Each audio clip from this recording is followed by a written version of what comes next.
war room today. So when they stand and tell the stories of who we are and what we've done, of 1,000 things that we could leave behind us, if they say just one word, well, let that word be kindness.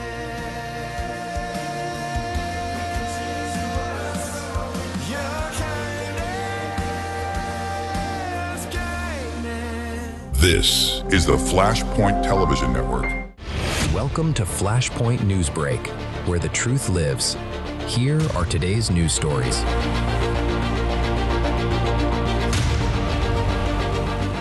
Welcome to NewsBreak. I'm Gene Bailey.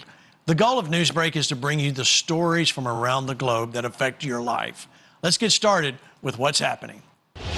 Now, the U.S. government warning that China-based hackers have targeted numerous federal agencies, including the military and NASA. DOJ officials saying they've taken action to shut the hackers down. Chief Justice Correspondent Pierre Thomas has the latest. Good morning to you, Pierre.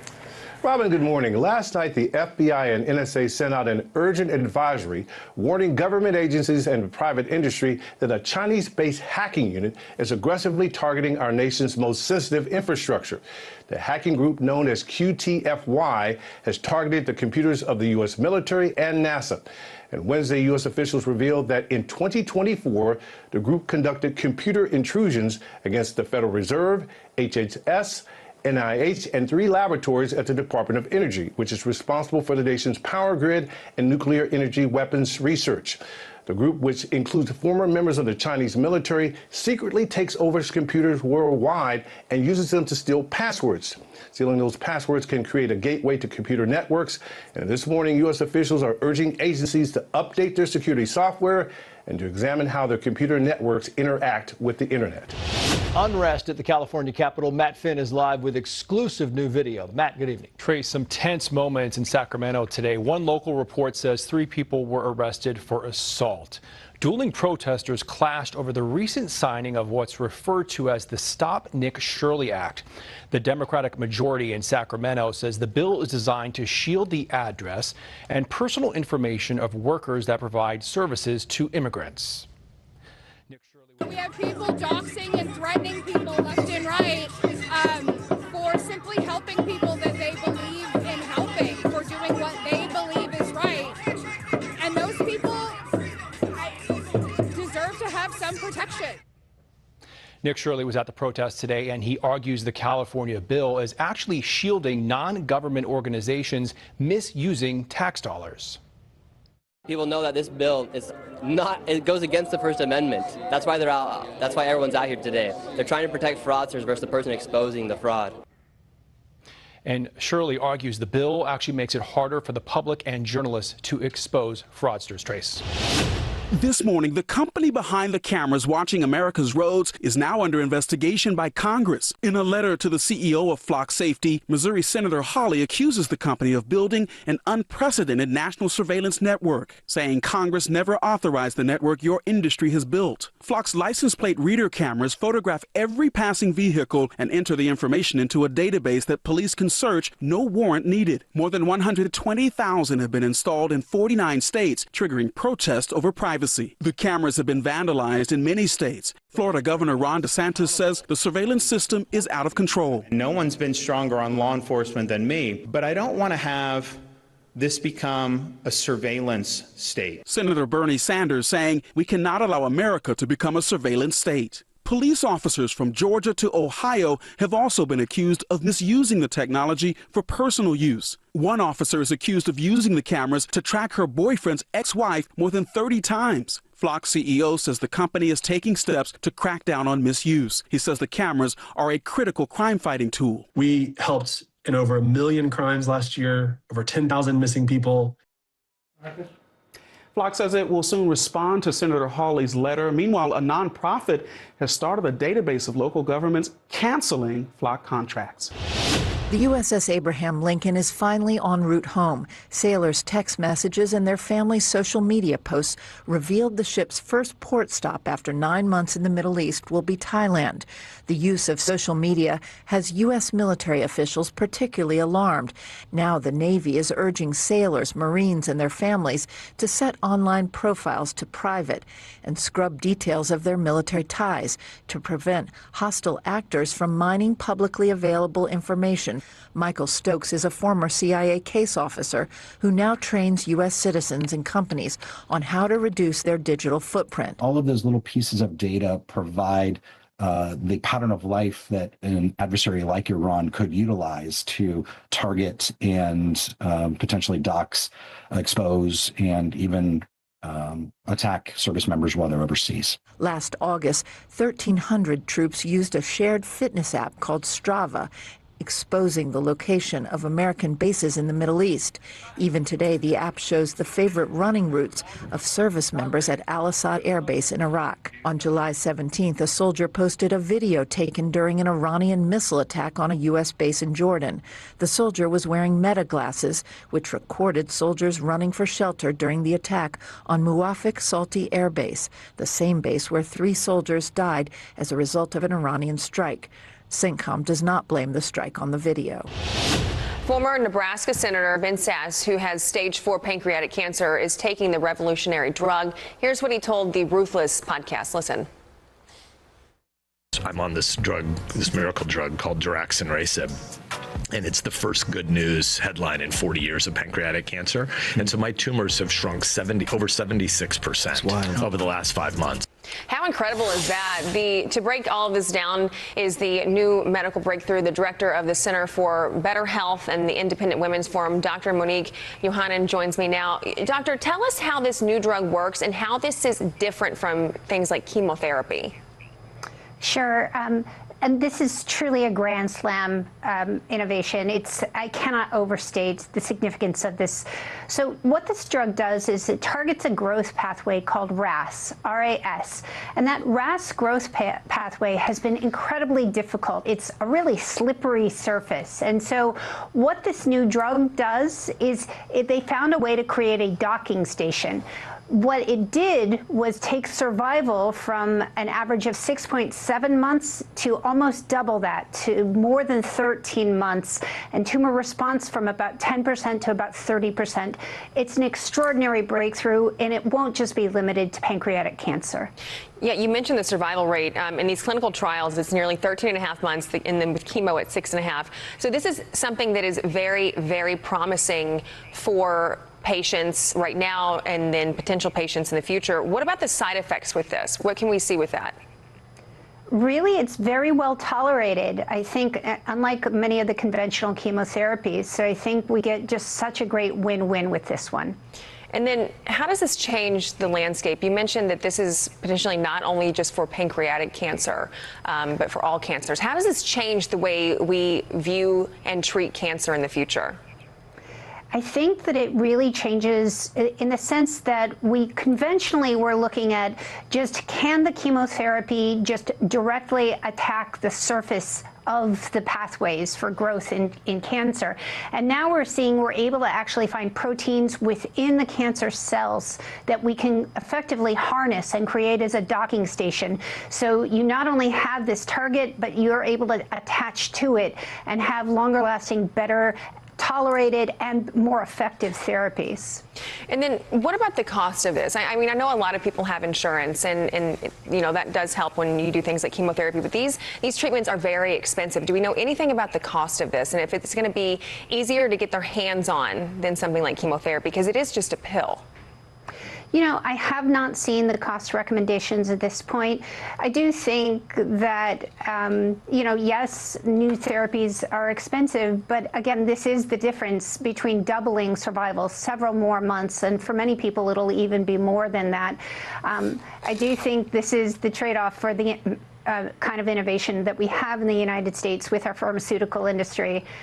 So I do think many insurers probably will cover it. And to your point, it is a pill, and so it will be much easier for people to get than conventional chemotherapy. Officials say 2 Americans have been rescued after a giant mudslide and severe flooding in Nepal. Take a look at this map showing the 62 miles of destruction. Hundreds of people are dead and more than 1,000 are missing. Now, rescue teams are searching for victims, including 63 missing Americans. Foreign correspondent Tom Sufi-Burridge has more on those efforts. Hi, Tom. What's the latest? Yeah, Dan, I think the first thing to say is that this was a catastrophic event. So the scale of the destruction here in what is a pretty remote area is still not clear. But the videos of that tsunami-like wall of muddy water and debris crashing down through that mountainous area shows us clearly how destructive this was. Large buildings wiped out, bridges swept away, and villages devastated. The flooding is across a very wide area with multiple regions in Nepal affected. The death toll keeps on rising and sadly will continue to go up as the authorities in Nepal and Tibet, that Chinese-controlled region, try to get a handle on the scale of this. The other major challenge here, Diane, is accessing these very remote areas which were hit by that giant wave of water and debris. Many communities in these mountainous areas only have one access route in and out, and some of those routes will have been cut off or blocked by the disaster. So the official death toll now stands at 358 people in Nepal, but remember that is a provisional figure, and there are at least more than 1,000 people missing in Nepal and Tibet combined, either side of that border. But that information in Tibet is tightly controlled by the Chinese government. So we have a much less clear picture of what is going on that side of this mountainous border. So how are the rescue efforts going? Yeah, well, we did get one ray of light, Diane, this morning, that a group of 27 foreign tourists had been rescued from an affected area in Nepal. 2 Americans among that group, but there are still 63 Americans among the missing, according to Nepalese authorities. And look, the rescue and recovery operation, which faces such extreme challenges, will still be building at this moment in time, and in terms of its capacity and ability to reach affected areas. So the information is changing by the hour, and it's worth underlining how desperate the situation is in those regions of Nepal. The authorities there pleading for help after what was an exceptionally destructive event. This isn't just merch, it's a movement. FlashPoint gear is made for those who won't back down, who stand for truth, faith, and freedom. Go to the FlashPointStore.com. From t-shirts and hats to more. That's where all the new products are. Check it out. You'll be glad you did. Every piece is designed to speak before you do. Wherever life takes you, wear what you believe. Wear FlashPoint. Order now at FlashPointStore.com. Don't just follow the movement, represent it. He decided to stand up, point, wave his arms at a player, and to take a step as you even noticed in your story, which I appreciate, took a step towards the court. That's when he became a potential threat. It was such an obvious threat that he was posing by standing up, pointing at a player, and then walking towards that player. You can look at the video and tell for yourself, but they're saying, Riley, that he took a step toward the court, and that was the threatening thing. What do you think about this?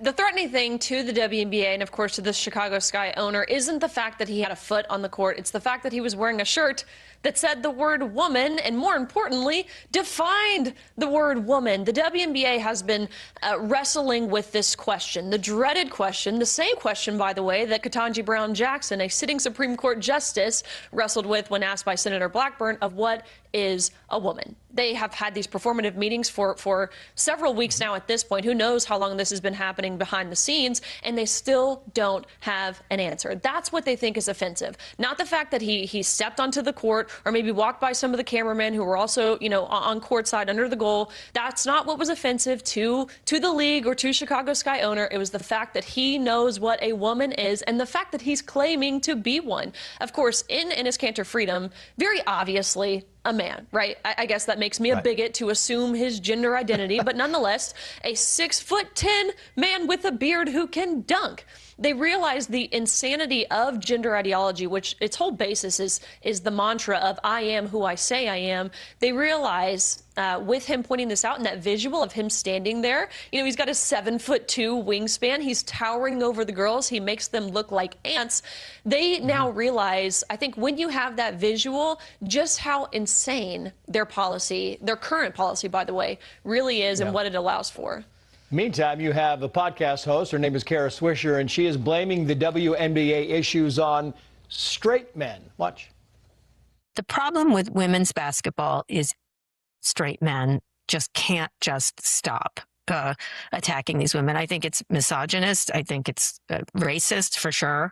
I think it's, you know, I don't really care if Sophie Cunningham says things about trans people. Fine. Like, fine. She has her opinions. But the fact that these men are coming in there and ruining the game for everybody, just, they should be tossed out of the stadiums.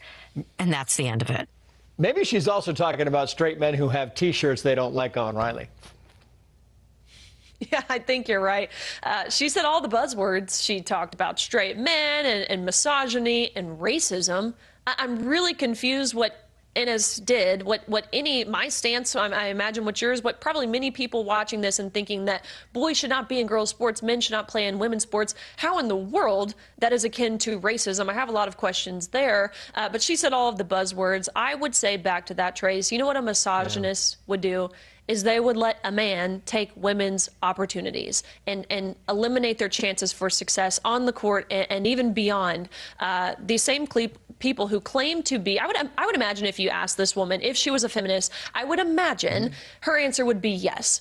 Clearly, you know, aligning herself in defense of women and women's rights. Yet, how in the world can you claim to defend what you can't even define? These people aren't feminists. If you don't know what a woman is, you cannot claim to defend them. Girl Scouts of America have not only been popularized for their cookies, but also their missions and merit. These are now being questioned with their latest controversy involving certain religion-based medals and patches. Girl Scouts can now earn medals and badges for learning the pillars of Islam and visiting mosque. Medals like the Girl Scout of the Islamic Faith, reading in the name of Allah are being offered, including a patch for celebrating Ramadan with a friend, and one observing Hajj, the Islamic pilgrimage to Mecca. Critics are backfiring on the organization, suggesting indoctrination and promotion of Islamic religious activities. The Girl Scout organization addressing it, claiming it to be misinformation circulating online, suggesting Girl Scouts is not a religious organization and does not teach religion. The organization also said that for more than a century, it has welcomed girls from every background. Terry, I never saw any Christian badges ever in the Girl Scout world. No, and my problem with promoting this, especially with young girls, is that Islam is not friendly to the dignity of women. Exactly. Right? Islam is a religion based on conquest, right? And that's usually something that the left attacks America for, is colonization and conquest and conquering our enemies. It's just totally hypocritical, and it really shows that this multiculturalism stuff is not about promoting or educating anything. It's really just about tearing America down. A trio of committee promotions hits at a major issue dividing Democrats.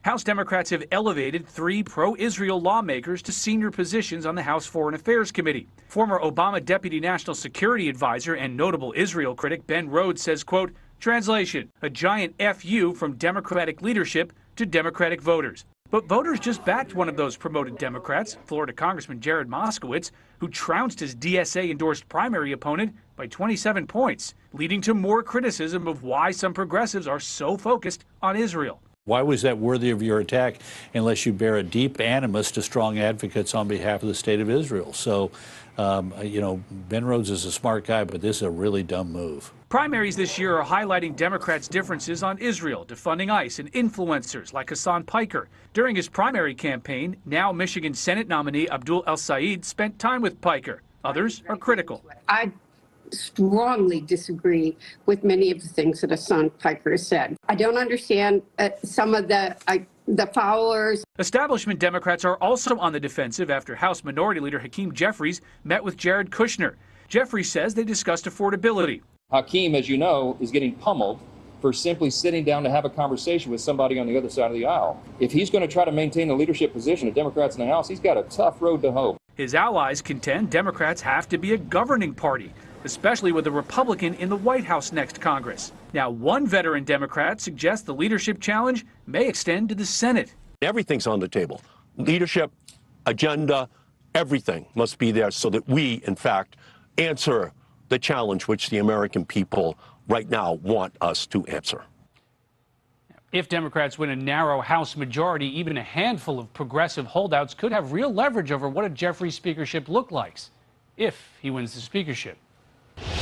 President Trump is vowing to keep the Iran war going for as long as necessary. Meanwhile, Qatar's prime minister is preparing to head to Tehran to try to advance negotiations. I don't know about what. Chief Foreign Correspondent Trey Yinks is live in Tel Aviv with the very latest. Trey. Yeah, hey, Brian, good morning. The Qatari prime minister is in Tehran today for meetings with Iranian officials. He is focused on exploring avenues for de-escalation, according to the Qatari foreign ministry. We do know this comes as President Trump told Al Jazeera, quote, the U.S. is achieving a very big victory, but the war will continue for as long as necessary. Another report crossed today of an oil tanker being hit with an unknown projectile in the Strait of Hormuz earlier this week. The international waterway remains a location of tension as the region and the U.S. is still overseeing vessels through the southern route. Still, the IRGC warned Wednesday that the strait would not be opened until the United States accepts Iranian demands. We do know that parallel talks continue between Iran and Oman about control of the Hormuz Strait. Reports indicate Secretary of State Marco Rubio is telling allies the U.S. is leaning into economic pressure on Iran following a new sanctions package that was announced earlier this week. New images from inside of Iran show lines at gas stations in the country, an indication the naval blockade and sanctions are starting to have a tangible effect. Inflation numbers are also rising in Iran as the currency weakens, now holding around 2 million rial to $1 US. This is affecting the entire population of Iran. The lifestyle this has created for us has definitely lowered the quality of the life we imagine for ourselves in terms of how we live, travel, and spend time with our friends. It has reduced the level of comfort and the ideal standard of living we had in mind. That's been its impact. It has also had a major effect on my future plans and on the business I personally wanted to start. Regional intelligence sources tell Fox News there is growing concern in Tehran among officials there about the possibility of renewed protests inside the country.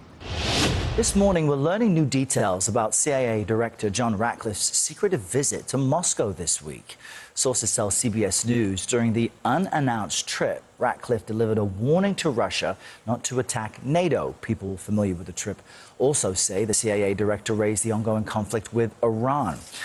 CBS News senior foreign correspondent Holly Williams joins us from London for more about what we know. Holly, good morning. A CIA director's travel, I guess, is meant to be secret, what he's up to, also not meant to be public. But tell us what we have been able to learn about this trip.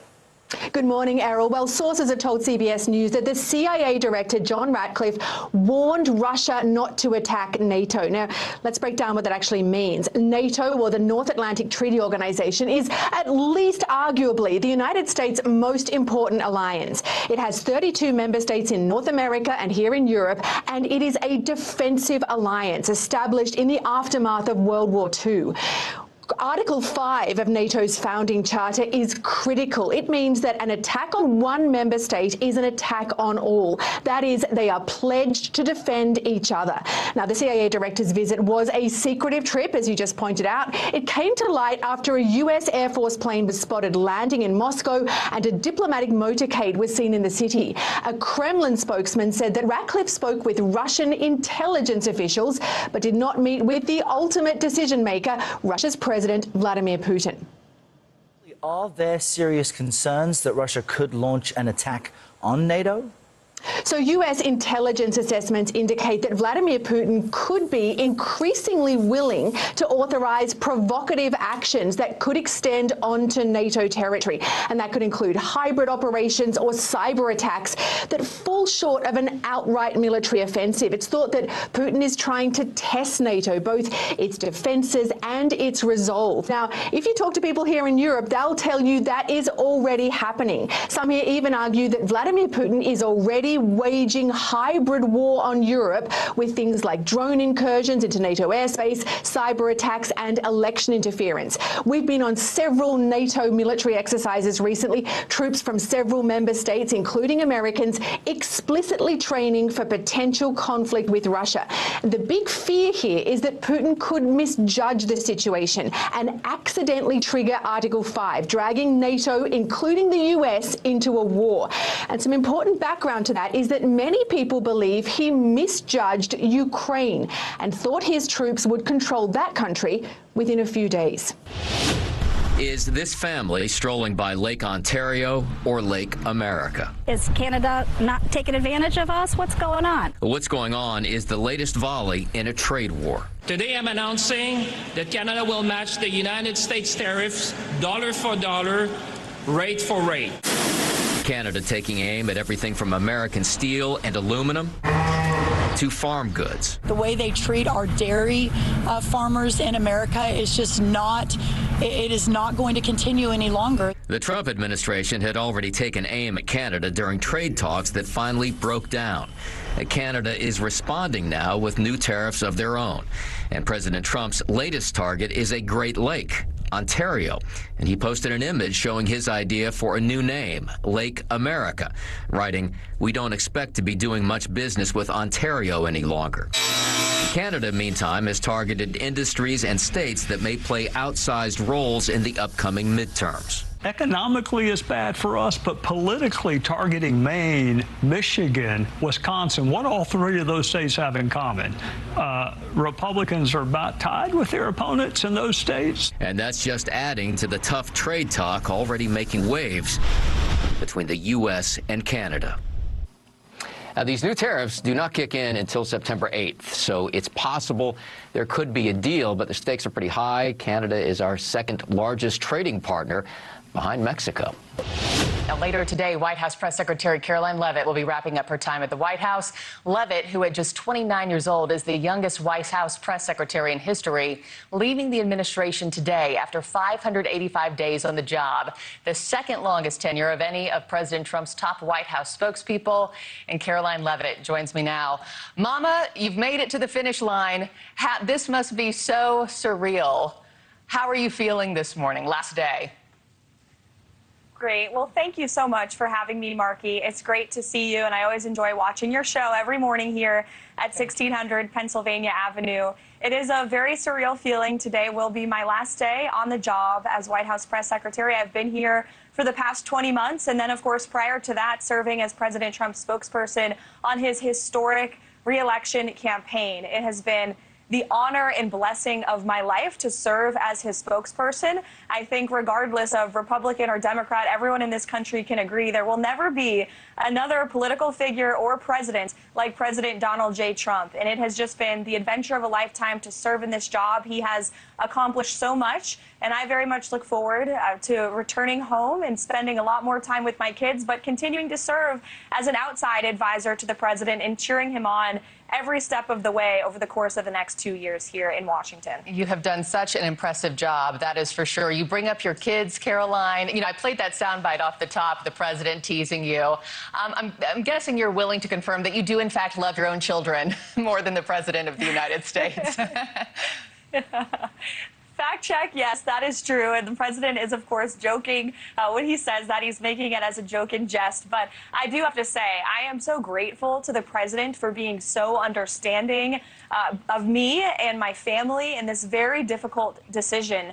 You know, I had my son, who's now 2 years old, when I was serving on President Trump's historic re-election campaign. And the president's tragic assassination attempt on his life in Butler, Pennsylvania, sent me back to work far earlier than I expected, especially after having my first child. And then again, with my daughter here, the president allowing me to not only be the youngest White House press secretary, but also the first to ever give birth in the role. He couldn't have been more supportive more understanding, and now in this decision to take a step back to spend more time with my kids, he's just been supportive all the way. I really think it just proves that he is a pro-family president. There are so many mothers and fathers who work here at the White House every day, and the president is supportive of all of us in these jobs, and the most important jobs of raising our kids and raising the next generation. So I'm very lucky and privileged to have a boss who's been supportive of that in that part of my life throughout this entire experience.